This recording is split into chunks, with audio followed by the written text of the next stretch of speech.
Rib med en ret, en vrang er en almindelig rib. Og det giver jo en elastisk kant, som ligesom kan fint bruges for neden på ens arbejde.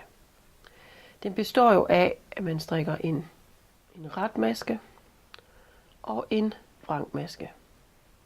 Og det gentages ret, vrang hele arbejdet. Og det vil sige, hvis vi vender den om, så er det det samme.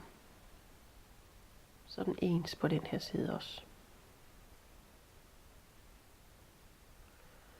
Det man gør, det er, at man skifter mellem maskerne, strikker en ret, en vrang, en ret, en vrang, en ret, en vrang. Det, der er vigtigt at kunne se, når man strikker rib, det er, at man skal kunne se, hvilken slags maske man skal strikke. Og der skal man så huske, hvordan masker ser ud, at retmasken ser sådan her ud. Så strikker man ret, og vrangmasken ser sådan ud, og så strikker man en vrang.